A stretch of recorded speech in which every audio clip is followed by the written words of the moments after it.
Good morning on this warm, foggy Tuesday. Up in Albany, this year's state legislative session, which kicked off in January, is picking up steam.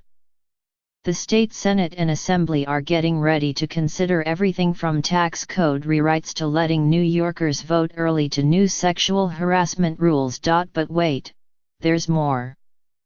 A big new state park proposed for Brooklyn. A new tax on opioids and e-cigarettes.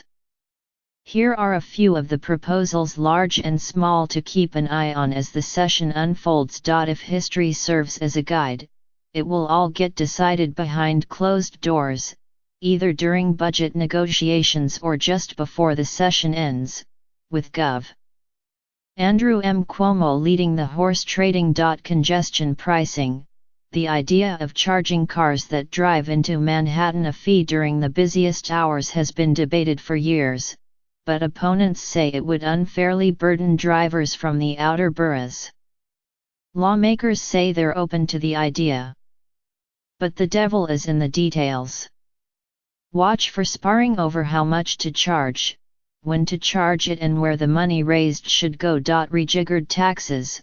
Legislators on both sides of the aisle have promised to soften the impact of the federal tax plan, which could cost New Yorkers thousands of dollars more in taxes each year by reducing state and local deductibility.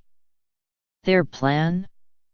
Replacing the state income tax with a payroll tax, or allowing New Yorkers to pay the state through deductible charitable contributions. But the federal government could challenge the legality of these workarounds. And that's if officials can even figure out how any of these highly theoretical, never-before-tried pitches would work. State park at Jamaica Bay.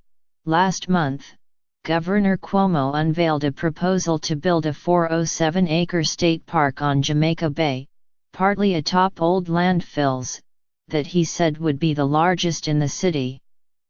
That is, it would be the largest state park. Many city parks, including Central Park, are bigger. To make the park, the state would take over a stretch of federal land near Starrett City and Spring Creek. Taxes on opioids and VAPs. Mr. Cuomo has proposed a tax on prescription opioids sold in New York. The charge would be 2 cents per milligram of active opioid.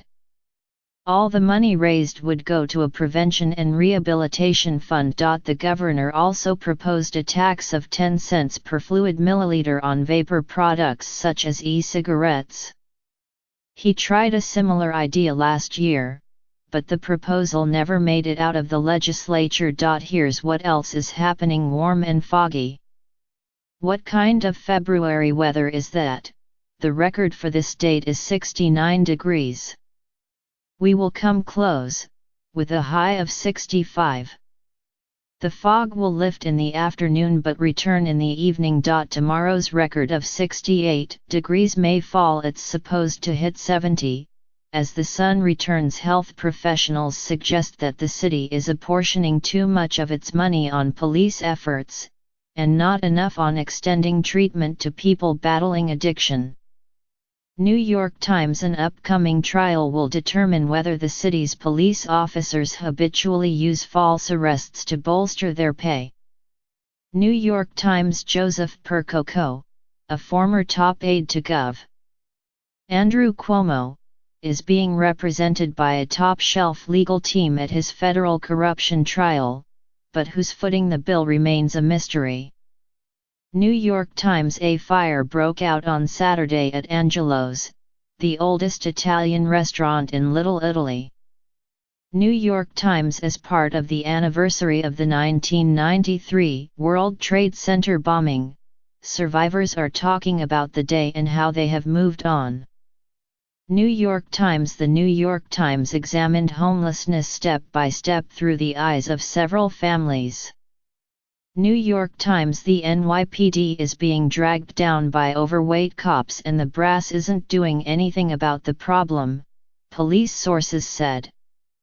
New York Post: some retail locations in New York produce more lottery winners than others, a new report showed. NBC New York. A look at projects, from museums to landmarks, designed by Black architects. Curbed. New York Today's Metropolitan Diary. The block was watching for a global look at what's happening.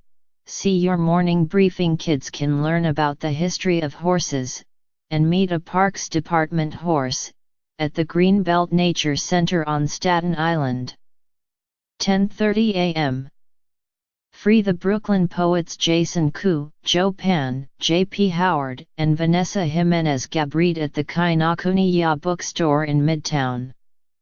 6 p.m. Free a screening of Malcolm X Speaks at the Stewart Park Library in Lower Manhattan. 6:30 p.m. Free a discussion about women in the workplace in China and the Muslim world at the main New York Public Library in Midtown. 6:30 p.m. Free, registration recommended. Devils host Blue Jackets. 7 p.m. Message Plus. Alternate side parking remains in effect until March 1. For more events, see the New York Times' Arts and Entertainment Guide. Now that the proposals have been put out there, who will actually decide if they become reality? Here's a quick primer on the key players in Albany.gov. Andrew M. Cuomo.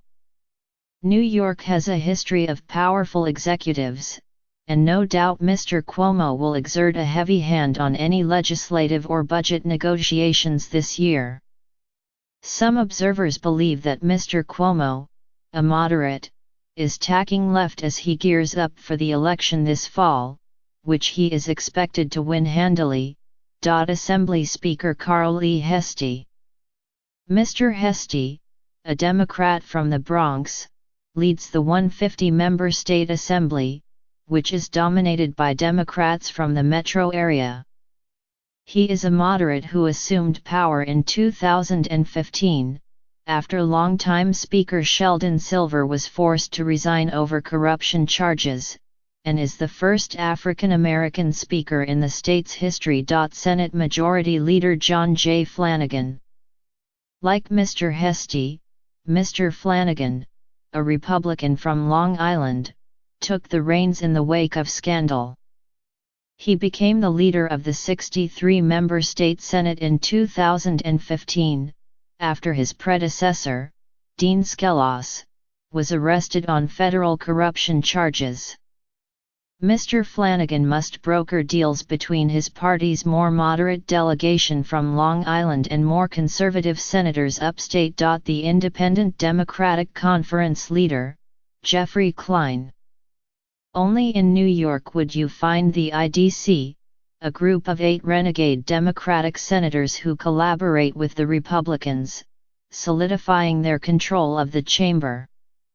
That collaboration has given Mr. Klein, the group's leader, disproportionate influence in Albany. It remains to be seen if a recent accusation of sexual assault will change that. New York Today is a morning roundup that is published weekdays at 6 a.m. If you don't get it in your inbox already, you can sign up to receive it by email here.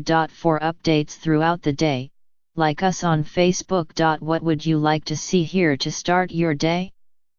Post a comment.